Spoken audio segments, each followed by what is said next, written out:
Welcome to another edition of Critical Issues Alternative Views. I'm Ron Kramer from the Department of Sociology at Western Michigan University, and I serve as the host of our program. With me today are our two regular commentators. On the far right over here is Regena Nelson from the Department of Teaching, Learning, and Educational Studies at Western. And on the far left, which is appropriate in a number of ways, of course, is Don Cooney. Don is a professor in the School of Social Work at Western and also serves on the Kalamazoo City Commission. And with us are two special guests today.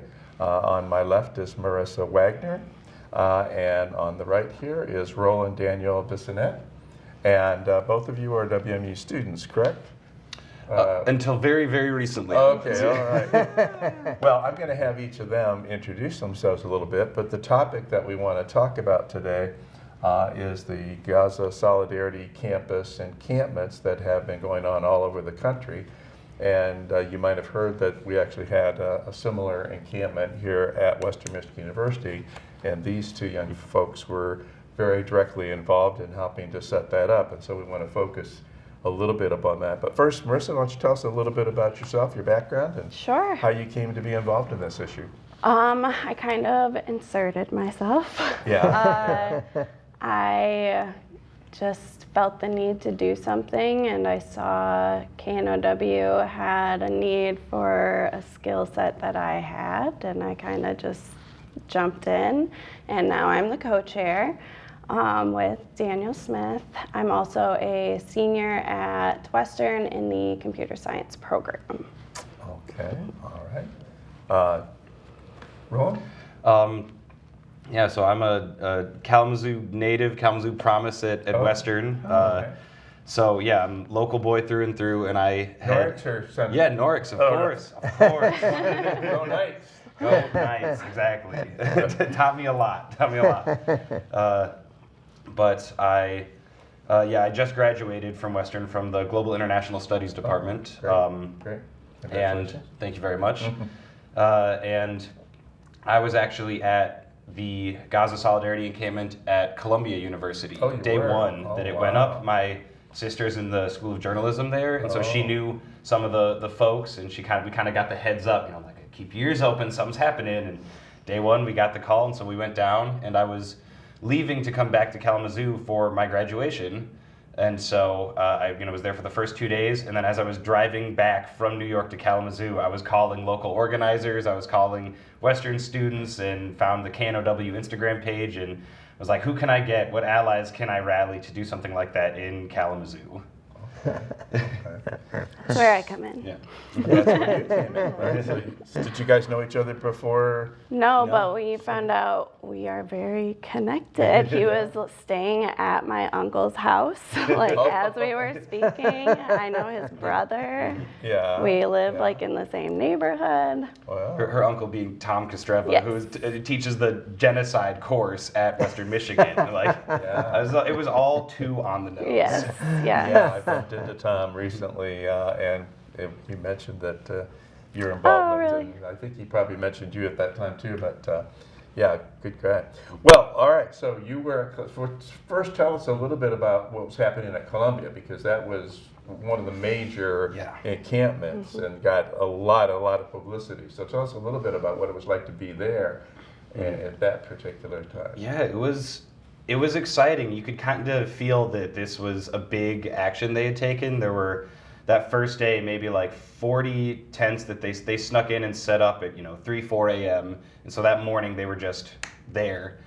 And there was a pretty sizable crowd, maybe 200 people around, doing chants and marching around. But the administration didn't say anything at all that whole first day. They waited until the sun started to go down before they issued the first get out notice, and there was huge protests out in the street outside campus. There was a police presence watching every way in and out to get me onto campus. I think we said I was going to a conference on campus, which in a manner of speaking I was.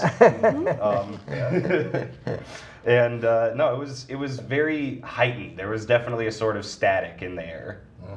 And yeah, and that first day they didn't move in, but I did see about 40 riot cops kind of waiting outside campus, just on standby. and there was just this energy. It was kind of like an epicenter moment, or like being in Haight-Ashbury in the '60s or something. Or Columbia in 1968. Yeah, that's right. That's right. Don and I are old enough to remember the important demonstrations that took place at Columbia in 1968 over the Vietnam War. Were you still in New York at that time? I was in New York, and as a matter of fact, I was volunteering at a peace center at that time, and when they had taken over the building, they asked me to come into them and bring them some information on conscientious objection. So I went past the police and gave them that information while they were all in there. Well, you inspired Mark Rudd to that whole opera. You were one of those outside agitators. Yes, right? outside agitator. Man is a mess. So at that time, were there any negotiations that were apparent between the folks who'd set up the encampment and the administration? Not that I had heard. I know that the reason, because people see the encampments because they're super visible, and people think that this is just kind of what happened, but it was a very organic escalation of no response and no contact and no action from administration on behalf of, in response to these student protests that have been going on for months and months and months, to falling on deaf ears, it felt like. And so this was an escalation after many months of careful planning. It was all very organized. It didn't just kind of spontaneously happen. It looked that way, and I think kind of intentionally looked that way, but it was very thoughtful and organized because there hadn't been any sort of response. I do remember hearing that there was sort of a neutral third-party student who had been chosen to be the go-between and was kind of promised immunity and no blowback from administration, and that changed after Marissa Shafiq, the president of Colombia, basically has recently, before the big raid, ordered all protesters to go home, and they would, suspend and expel and arrest any protesters, and they would never negotiate, and they would never divest, and they would never disclose financials. And I think that student who was sort of the go-between also got suspended. And so they kind of went back on that one. Okay.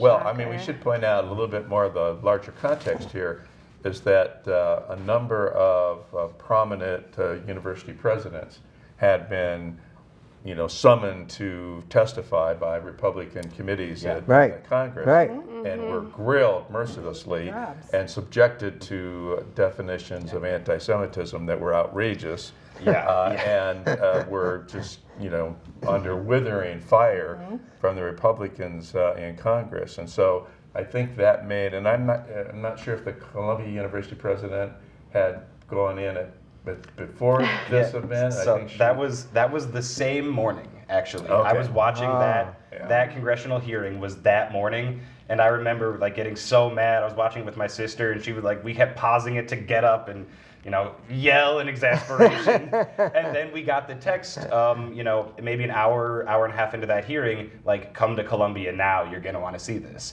And so we went directly from watching Marissa Shafiq being grilled, and I am not a huge fan of hers, but watching her get grilled by these just ghouls, ghoulish people, talking about just ridiculous non sequiturs, making up definitions of anti-Semitism, talking about the danger of students being vocal on campus. I felt bad for her, honestly, but that was the same morning that the students put up the encampment was the morning she went and testified before Congress. So they were under intense political pressure. Yeah. And so I think that conditioned a lot of the responses that they made, and I think they made tougher law and order type responses than they might have had there not been that political pressure that had been put on them. Especially since two presidents were fired Shortly after that. I mean, she's just got the job too. She had been there for under a year, I think, the time it started. So new job jitters. So he gets back to Kalamazoo, and he's wanting to do something similar here, and he is connected to you because of some of the activities that you've been engaged in. So what did you guys start to plan for WMU? We kind of got together a little team to get it set up initially, sent the word out to a bunch of organizations, but we did it in like less than 48 hours because we wanted to be there the day of graduation. So it was only a few of us at first, and we waited to set up the tents because we didn't want to, invite them when it was just a few of us. And once the word got out, more and more people came, and the more people that came, we started setting up the tents, and the more tents that were set up, the more people came and set up more tents, and it just kind of, grew very beautifully. So this was finals week? Yes, At well, Western? end of finals week, wasn't Okay, it? so this is late April. Yeah. And how many people do you think you eventually had participating? At one point, there was over 100 people there, probably like 120 or so, I would say. The community really showed out for us, for sure. Even if like all of those people weren't necessarily staying on the grounds, like they were making sure they were there every day to make sure that there were, people there to hold the ground. And, they fed us, brought us homemade Palestinian food every day. And yeah, it was really beautiful. You want to get people to your protest, bring a home cooked meal. Yes. Yeah. Yes, exactly. Yeah. So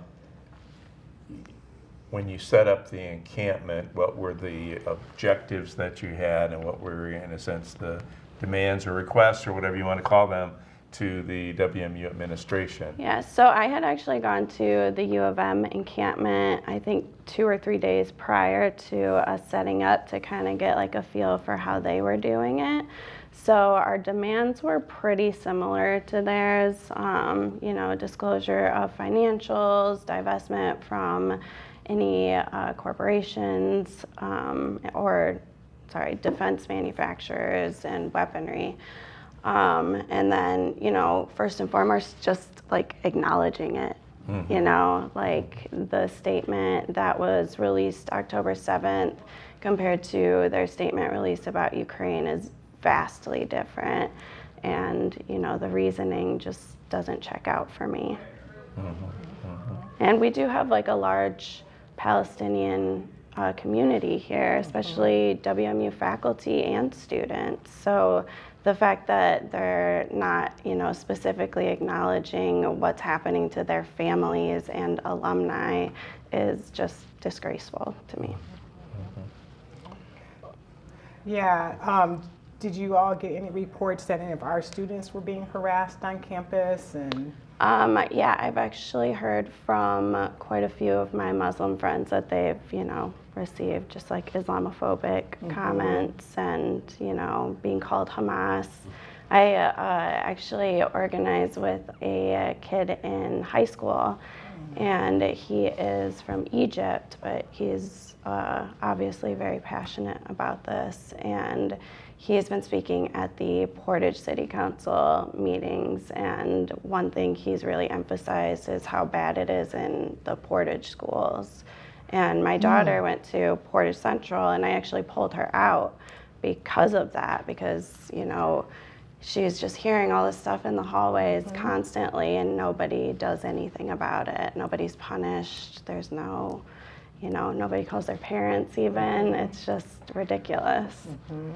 And did you all bring this up to the administration, that there's a need to protect students on campus, make sure everyone's safe, and what that would look like? Yeah, we actually have someone on the committee who is from Lebanon, and she spends her summers there every year. And she was telling us, the things that she's experienced, but she was also saying how when she came to this country that she realized that she has PTSD from coming over here because, she lived through the airstrikes going over her, and they just think that's normal. And then she came to the US and realized that's not normal, So I think it's that's just a testament to how important and how close to home this is,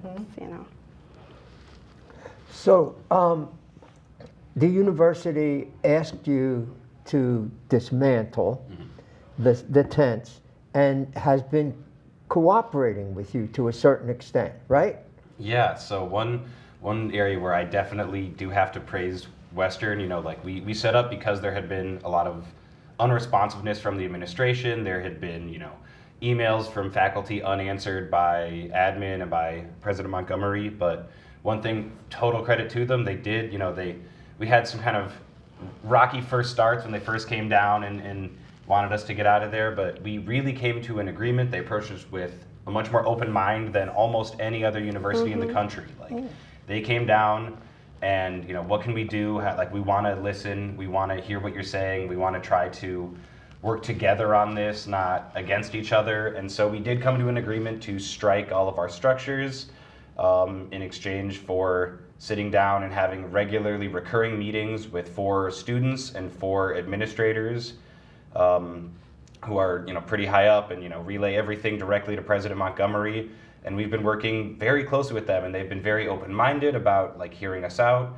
Some of these things, some of these specific stories, they hadn't heard. Some of these issues really have been getting spun very badly in mainstream media, even on kind of big mainstream legacy leftist media, on CNN or on MSNBC. You had all these talking heads going off about the rise of anti-Semitism on campus, the dangerous anti-Semitism on campus, which is just not what's happening. It's like living in a parallel reality and watching the news from one dimension over. It's just, I don't see what these people are talking about at all. And it was very alarming to me. And so for us to have the administration come in and really hear us out and look at alternative media sources and listen to people's direct sort of confessionals, testimonials, if you will, I think was very profound. I think that it speaks to Western being potentially very far ahead of the curve on this over a lot of the rest of the nation.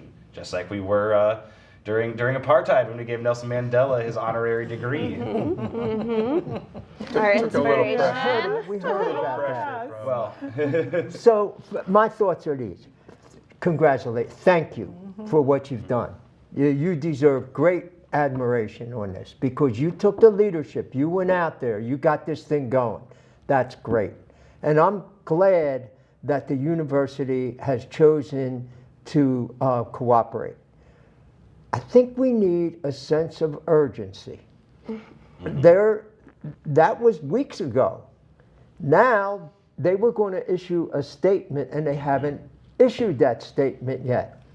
And I think that there has to be, I think you need help. The cardinal rule of organizing is never get isolated. yes. So they can have you in a room and be talking to you guys and say, okay, so we'll be nice to each other. You need some people outside standing there with signs saying, hey, we're glad you guys are talking about this. Let's do something, maybe today. Yeah. Maybe today. Exactly. I mean, this is all nice, but remember, this is the other option. This is how we got to this nice point. Right. So I think they need a little encouragement. And because it's great that you've brought them this far. But after what happened on Sunday and on Monday, and the officials in Israel saying, this is going to last for the rest of the year. There's not going to be anybody left in Gaza. So we can't have that. There's something's got to happen now. And this university, who does have a conscience and does have a sense of values, needs to do what they can. And I think that's a game. Yeah, we actually all did email the administration regarding the situation in Rafah with Israel bombing the refugee camp, and really, emphasize how urgent it is that they release a statement and specifically mention this specific attack. And now we have more delays because they want to discuss. And for me, I just don't see what more there is to discuss about the statement, because we've already made it clear what we expect to see and that we're not going to change our stance on that. And if we are just going to discuss it more, it's just going to be more of us pushing back and them not agreeing. And it just, kind of defeats the purpose of these meetings. where we're compromising and, you know, in discussions. Has there been some agreement about the specific content of the statement on both sides? So you've got sort of a Yes. rough draft of what the statement's going to be, Yes. and now you're kind of in the final stages of what else needs to go in there. So that was what our last meeting was about, was getting this statement drafted. So they came with a statement already drafted, and it was actually pretty decent, like better than I was expecting, honestly. But we made some edits to it, and they agreed on the language, and then they were going to take it to Montgomery to review, and then we emailed them about Rafa, and now here we are.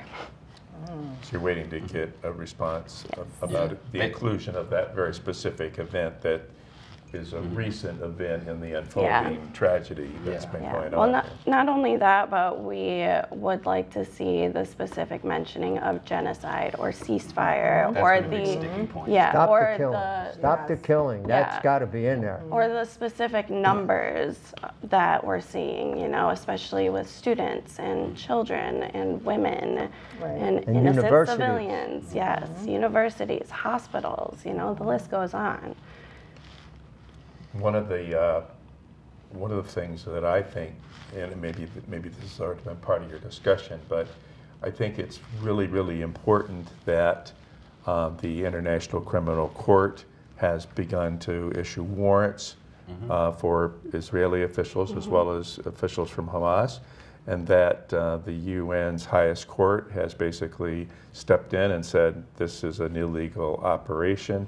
So have you been talking about the fact that you have the international legal organizations and international law being invoked as part of a support and justification for why this statement has to be made? Yeah. That's been part of it? Yeah, Good. absolutely. Good. Absolutely, we've been pushing on that because one of the kind of sticking points that we had was from the university saying it's not a university's place to declare something a genocide. It's not a university's place to call for a ceasefire, which is taking sides.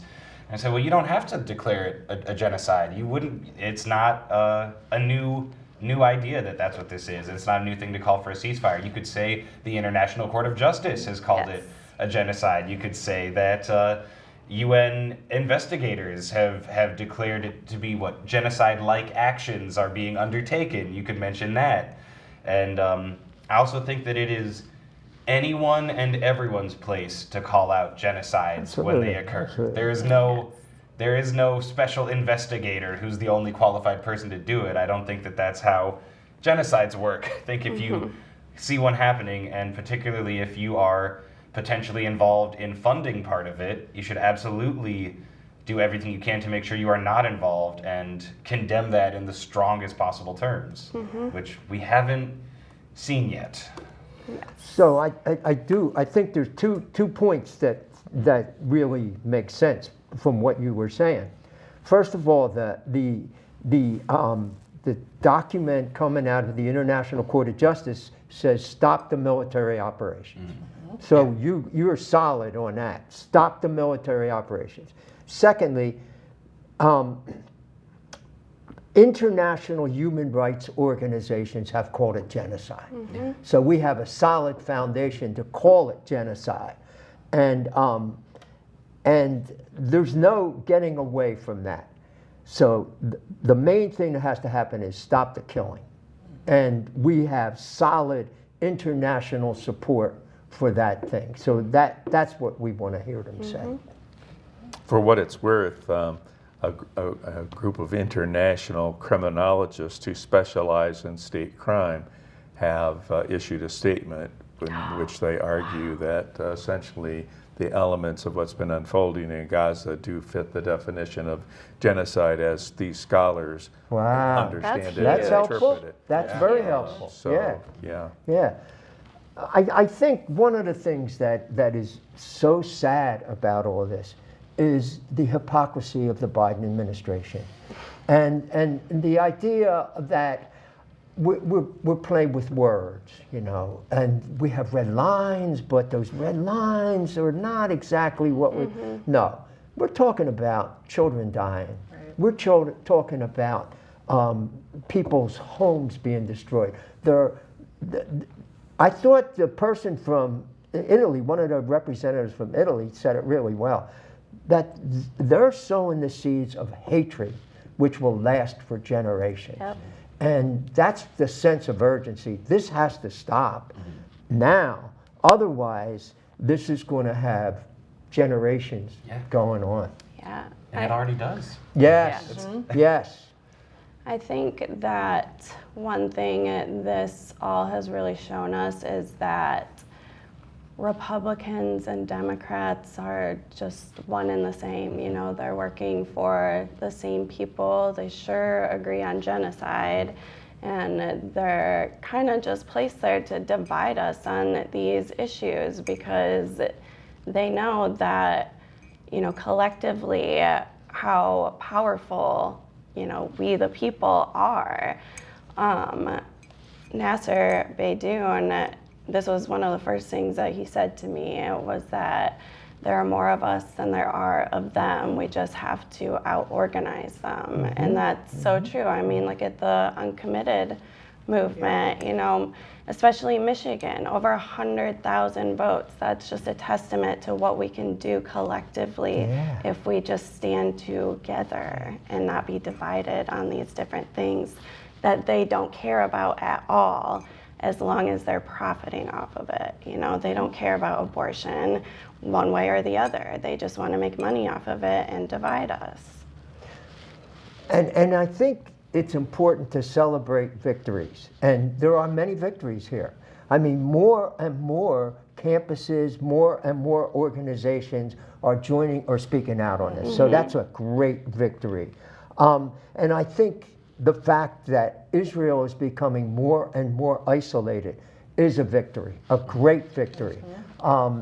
And it is not anti-Jewish, it's against Zionism. That's the struggle, is against Zionism and not against, because for one thing, Jewish Voices for Peace are one of the leaders in the whole movement. So I've been harping on that since I watched that congressional hearing with Minouche Shafik day one, because that's all that these people were talking about was these anti-Semitic students. All these students are so anti-Semitic, which just no, they're not, first of all. Second, Jewish Voices for Peace was one of the first student groups at Columbia to get banned. They disbanded all these student groups, and Jewish Voices for Peace was one of them. So why did that happen? They were speaking out against the war. They weren't being anti-Semitic. Also, you know, all those Columbia students live in New York. If they wanted to have an anti-Semitic protest, Williamsburg is right there. It's not far. No. There's all these, like, and one of the cool things you can see a lot of these visuals from some of those protests was Hasidic Jews in New York in, you know, full regalia coming out to support the protesters, coming out with signs saying Zionism is forbidden by the Torah. This is not what we stand for. You know, Jews against the Israeli occupation, Jews against Zionism, standing in between student activists and riot cops at times, you know, arm in arm. And you have this wall of guys, you know, like standing up saying, this is not how we want to be represented. This is not who we are. And I think something that's very telling for me about this anti-Semitism narrative is where were all these complaints about anti-Semitism from these right-wing ghouls during the Unite the Right rally? During literal neo-Nazis marching in the streets. There were good people. Exactly. But there's no good people on the student sides. They're all horrible anti-Semitic. No, it's there were all these huge marches and rallies, people with torches in the street chanting horrible things about Jewish people, about the Great Replacement theory, all these Jews garbage will not replace us. Yes, Jews will not replace us. Disgusting rhetoric. And we had approximately 0 congressional hearings on the rise of anti-Semitism among the students or the right or among, you know, tiki torch owners. There was no congressional hearings about that. And so now for all these people to suddenly be so worried about it, and for it to be the same people who ramble on about Jewish space lasers, like that's part of what they introduced a bill, or were talking about introducing a bill to make anti-Zionist speech, anti-Semitic hate speech, and make it a punishable offense. And within the Conservative Party, the super far right had to push back and be like, actually, you can't make that law. Yeah. Because then we'll all get in jail. push back from the inside. Because of course, because it's always hypocrisy. You know, there's never any earnestness behind those actions. No. Yeah, I mean, everybody has to understand, this is the deliberate political strategy Yes. to, it's sort of a political sleight of hand to transform what we mean by anti-Semitism. To them, it doesn't mean what it has meant historically, right? Which is the historical persecution of the Jewish people. Right. What they want it to mean is something completely different now. They want to conflate it with any legitimate criticism of the Israeli state or the current Israeli government, the Netanyahu government, which is a right-wing government, right? Yes. That any criticism, legitimate criticism of the current government or the Israeli state, which is committing state crimes, which is violating international law, that somehow that now becomes anti-Semitism. That's a complete redefinition of anti-Semitism, Yes. and we can't allow it. No. We have to call it out. Right. And I don't know if you saw, but Bernie Sanders, Yes. who's Jewish, by the way, said to Netanyahu, it is not anti-Semitic to hold you accountable, right? Please do not insult the intelligence of the American people by attempting to distract us from the immoral and illegal war policies of your extremist and racist government, is what Bernie had to say. Well, very, very strong statement. Very powerful. Thank God for Bernie being there. Thank God for Bernie. Shout out to you, Bernie. Wow. But that, to me, that's really the critical issue here. Yeah. And of course, what the Republicans are trying to say is that the encampments are representing anti-Semitism, right? That, again, they're trying to use this redefinition of anti-Semitism to cast aspersions on folks like you and all the, and again, it's completely, and again, it may be that at some of the encampments, there's somebody, who gets up and makes an inflammatory statement about supporting Hamas or I mean, you're going to have all kinds of people involved in these, but I think the folks that are making the extremist statements are a very small minority. The vast majority of the encampments are representing a very legitimate international law position, as you guys have very correctly pointed out. So I think that really needs to be made clear that this is a deliberate political strategy, a deliberate political ploy to redefine anti-Semitism, to cast aspersions on anybody who would criticize Netanyahu or the Israeli state. It feels so transparent. Like, to go back to that congressional hearing the first day of the Columbia encampment with Minouche Shafik, they were talking about the rise of anti-Semitism among students, and they've showed a sort of a compilation of clips of student protesters, and there were kids marching with Palestine flags, chanting, from the river to the sea, Palestine will be free. And there was another clip of students, chanting, the people, united, will never be defeated, and walking around. And then they cut to a clip of one lone person, no identifying flag, not part of a rally, just one lone guy in a park yelling about Jews. And then they cut back to student protesters. I was like, that is not clearly, there is anti-Semitism exists, and there are people out there who will yell about it, but literally they just cut in this one lone radical crazy person in the middle of like several shots of student organizing. And that is not even well edited.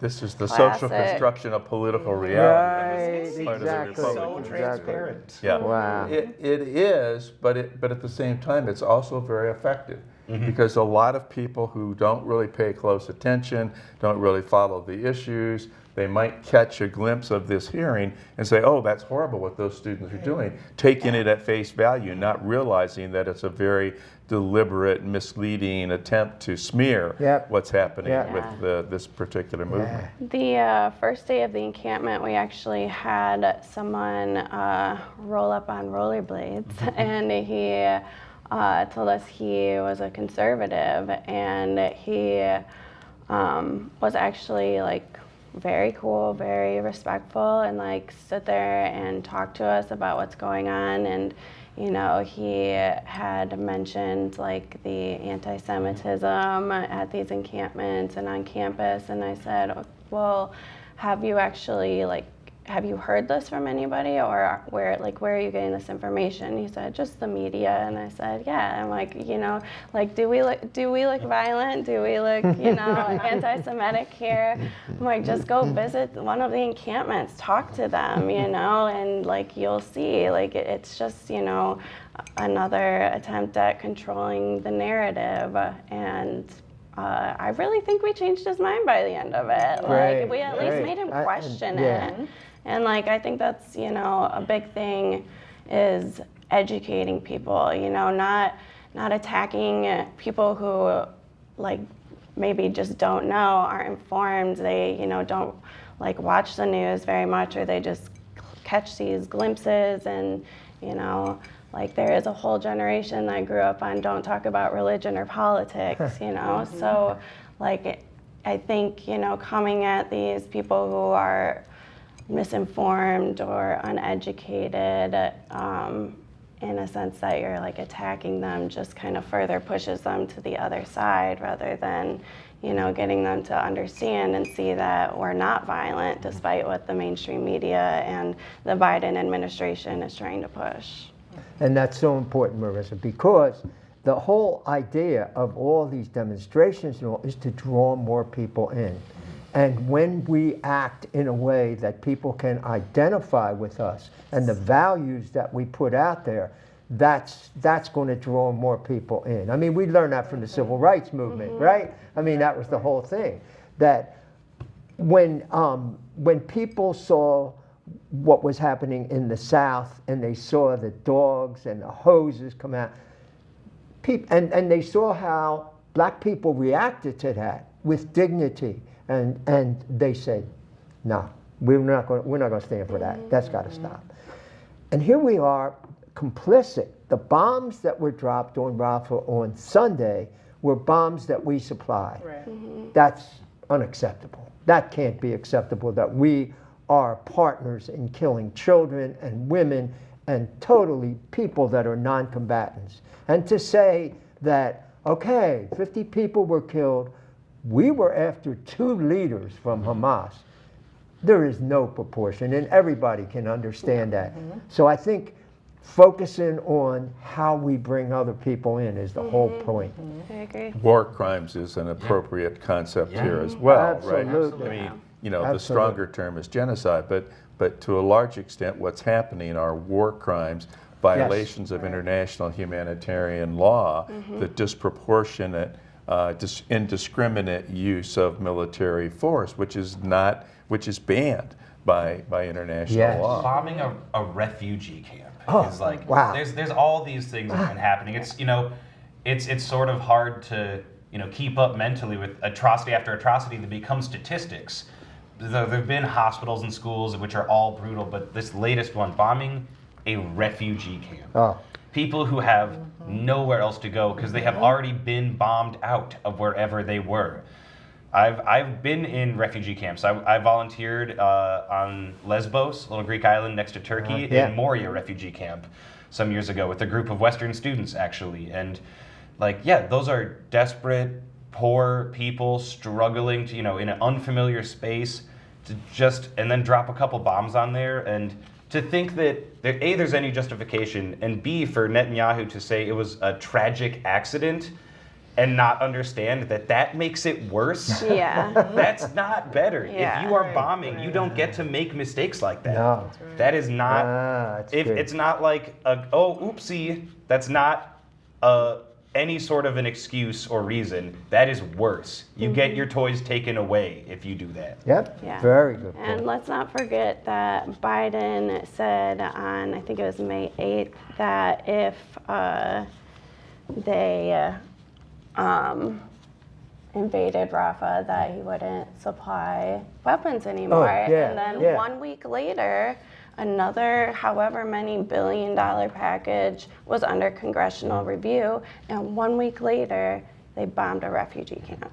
And Biden says that still does not cross his red line. Right. They keep changing the words. They keep changing the goalposts. It's just words. And that's part of, I think, with how we were talking about the uncommitted movement and people being disillusioned with Democrats, Because right when I got back, I was talking with some folks about the situation, and they were saying, well, like, this is one thing that worries us because we don't think that the young people are going to vote for Biden in the fall, and the young people are going to hand the victory to Trump. I'm like, well, then maybe Biden should court our vote a little bit. Exactly. Like, if you have to choose between, two genociders and one's just a little nicer, that's not a great choice. That's a sign that something is wrong with our system. Yep. And so to say, like, well, we're just going to have to knuckle down and vote for, the centrist Democrats like we always do, and see nothing change and nothing happen. I fail to see what's progressive about the Progressive Party. They are now conservative,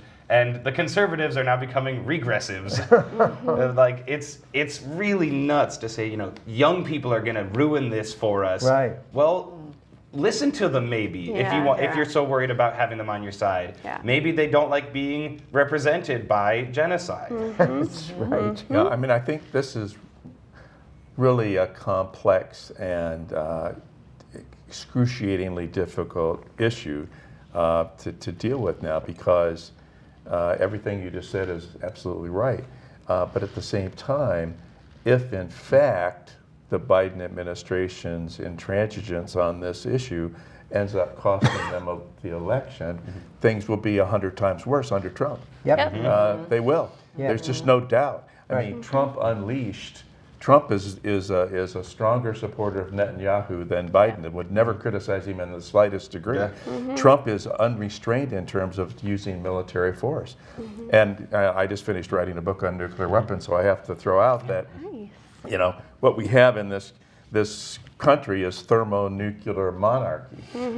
We have one person gets to decide. And this violates the Constitution, by the way, and violates all kinds of moral and ethical laws. But one person gets to decide whether we use nuclear weapons or not. And that one person could, again, be Donald Trump. And if he's the thermonuclear monarch, then we are really in deep doo-doo, right? And so this election is really, really important. I mean, Donald Trump really does have to be defeated. And if Biden is the only option, Biden does have to win. But Biden can't win if he doesn't make the changes that are being demanded by people like you. And this is the excruciatingly difficult dilemma that I think we're facing in a political situation. And so, and I don't understand. I mean, I really fail to comprehend the Biden administration position. It seems to me that these things are pretty clear and obvious, and what's behind the unwillingness to take even the minimal steps, right? To hold Netanyahu accountable. I mean, Netanyahu is a war criminal. He's a horrible person. He's hated by his own people. He will be thrown out on his ear in an instant if the Israeli people had a chance to hold another election right now. They'd reject this thug immediately. And yet, why does the Biden administration feel compelled to continue to offer support? And I mean, there are certainly other kinds of political calculations and financial contributions and vested imperial interests that are involved here. But at the same time, it would seem to me that there should be sort of an obvious political calculation on the part of the Biden administration that they've got to take a stronger anti-Netanyahu, anti-Israeli government stance on this issue, or it will end up costing them an election and it will throw us into the hellfire of Donald Trump. And it's not the fault of the young people. Oh, no. Biden has a responsibility here. If he loses this election, he lost it because of what is going on with this. And the responsibility for putting Trump back in power is just amazing. It's just amazing to think of that. Everything you said is true. In the end, one of those two people is going to be president. And we know that what would happen if Trump was president, and we can't have that. But Biden is making that more and more difficult, and that has to change. That has to change. And I'm impressed with the people in the State Department that are resigning, that are saying to them, I just can't be a part of this. And that's what you're saying. That's what we're all saying. We can't be a part of this. We can't be complicit in the bombing and killing of children. And no, we're not going to do that. No one's going to look back at this time and during these moments and think, man, I wish I had done less. I wish I hadn't spoken up as much. I wish I hadn't said that this was wrong. No one is ever going to think that. This is defining moments. And yeah, I think people do have a responsibility to not just speak up, but put it into action. Yes. And yes. Yeah, it is risky. It is uncomfortable, and sometimes people resign from their jobs, or sometimes maybe a university has to do something controversial that might cost them a donor. Right. I know our society is built around this, quarterly earnings, line goes up mentality, but sometimes you have to sacrifice a little bit of money or put yourself out there for a cause that matters, and this is profoundly significant to our culture, to the world. These are people's lives, and this is our soul as a nation in a way. If we are complicit in this and stand by and do nothing, it's heartbreaking to think about. And yeah, it's uncomfortable for Western Michigan to put out a statement and say, we condemn this genocide, and this is a genocide, because they're a big institution and they have donors and they have to placate all these people.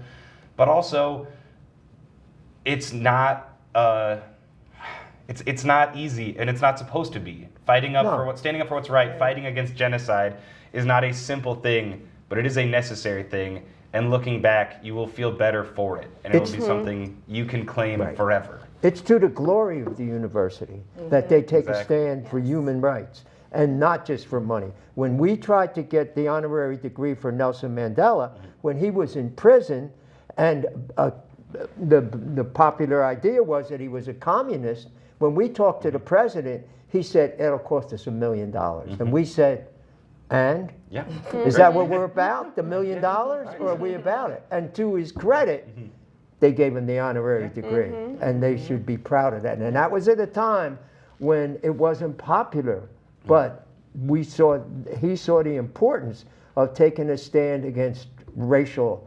oppression and standing for justice. And that was to the glory of the university that they did that. Yeah.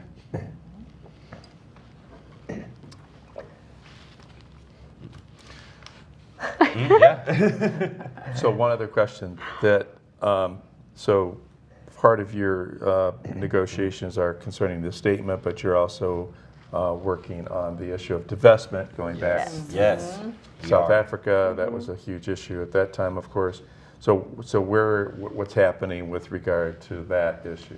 Is that is that separate negotiation from the statement? It's separate in a way. Obviously, everything's sort of interconnected. But we did get a first round. We got a 2023 financial summary, like a 2023 report. And so I have that full big binder sitting in my backpack back at my house right now. We've got some folks who know a lot more about accounting than I do, who are going to help us go over that. But even with my limited knowledge, I was looking through, and we have footnotes where the investments page is, and even just looking at it, there are millions of dollars that the university has invested in BlackRock.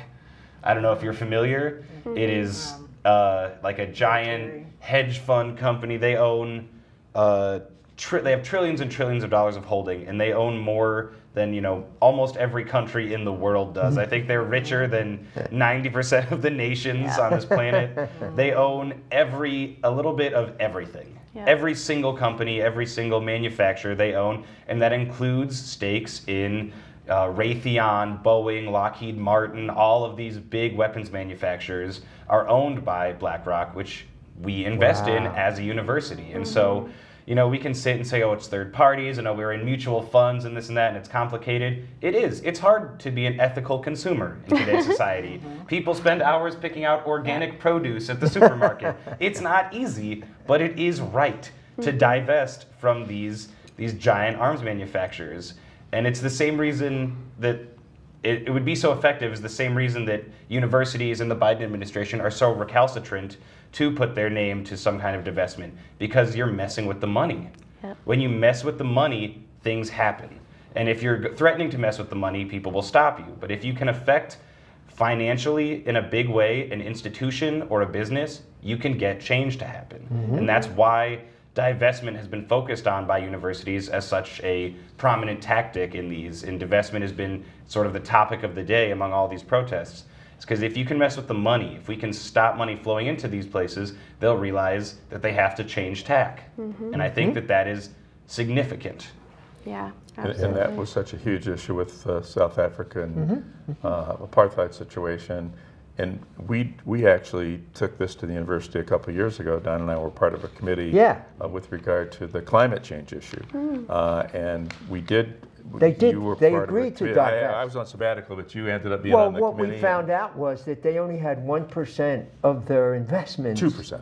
2% in the oil companies. Yes, and They agreed, and we compromised. We agreed that they would take half of that out, and they did immediately. They took half of that out. Yeah. But it sounds like we're going to be talking about more than 2%. Yeah. And so that's going to make it much more difficult. I mean, the climate working group can go back and say, well, we got the university to cut their investments in fossil fuels by half, right? And that sounded perhaps better than it really was in terms of the money, but I think that's going to be a little more difficult in this case. So Yeah, and I wouldn't be super thrilled if we just cut our investment in arms manufacturing by half. Right. To me, that seems like a pretty all or nothing game. Yes. Yeah. yeah, Yeah. One of the things that helped us was there are organizations that advise like pension funds about not getting into corporations that are doing harm. I don't know if they're still around. There was an organization called the Corporate Investment Responsibility Research Center, which advised like Catholic sisters. And we brought them in to advise us about alternative investments that could be made, or there are screens. We know that for our retirement, we have a social change filter, which filters the money from going into corporations like that. So there's ways around to do those things. Yeah. Yeah, there's always options, right? Yes. There are ways to be, an ethical investor and consumer, and it's just harder. And like sometimes you have to do the hard thing. You gotta buckle down and do it. And it's not gonna be easy, and it's not gonna be neat. And I'm well aware in an institution of this size with financials this big, it's not gonna happen overnight. No. But it is going to happen if we can convince the people in power, the people with the money, the people who have the say, to do the right, humane thing and stand up and say we will not be complicit in the deaths of children, in the bombing of refugee camps, in the bombing of hospitals. We will not pay not another nickel, not another dime. No more money for Israel's crimes. We will not be complicit in this. And every time Money talks. Every time a university does that, it encourages other universities. It encourages other organizations to take a stand. And that's the most powerful thing we can do. Yeah. They're not going Bill. to stop because Western took their money out. But if Western is the catalyst that gets other people involved, that's what really counts. Exactly. Okay, Marissa, we have one minute left. What final statement do you want to make? Roland just did an excellent one, so. No pressure. I think just emphasizing the importance of, keeping up the pressure. I know like a lot of times it can feel really discouraging in this movement when we don't see these changes happening immediately or it being like a slow change. But, our movement's growing by the day. And as long as we keep up the pressure and we all stand together behind this one movement, because Palestine isn't just one issue, it represents all issues. Everyone sees their struggles intertwined with Palestinian struggle, so it affects us all. And I think if we can all just stand together behind this, we can enact immediate change. Where could people find more information if they wanted to help locally? You can follow our Instagram. It's Know Your Humanity, or you can go to kzuforpeace.org. That is KNOW's website, and sign up for our email list. We have emails that go out every week with all of our events. We have the rolling hunger strike for Gaza coming up in front of Bill Heisinga's office. That's next Wednesday, June 5th. and we meet downtown every Sunday This in front is of the Kalamazoo federal. Nonviolent Opponents of War Oh, yes, sorry. Palestine Solidarity Working Group, Yes, correct? correct. That's organizing these events, Yes. and that they can get more information Correct. from there. Yep. And that every Saturday, this working group has been meeting to carry out plans for other events Correct. that are going to be happening. Yep, Is that- we just released a calendar of actions for the month of June for WMU too, to make sure that we're keeping our presence on campus and just keeping up that pressure for the admin, especially because it's summer and most of the students are gone. So we want to keep our faces there. Okay.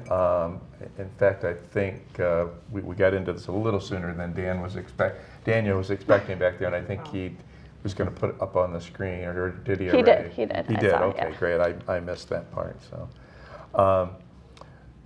So, again, one of the things that we're going to keep doing on critical issues here for the rest of this year, up until the election, is to keep focusing on the political issues. This will continue to be one of the central pieces. But I just want to mention quickly the Trump trial ended yesterday. yeah. 34 felony convictions for Donald Trump. Convicted felon Donald Trump. Convicted Yeah. felon Donald Trump. So I think we'll certainly be focusing a lot on the election and how the convictions are going to play and how Gaza plays. And so, and anyway, thank you both for the Yes. work that you're doing Thank and for you. being with us today. Of course. Thanks for having Thank you us. for having us. Sure. And thanks to Regina and to Don, our regular commentators. We thank you for coming to visit us on Critical Issues. Please come back again and visit us on Critical Issues, Alternative Views.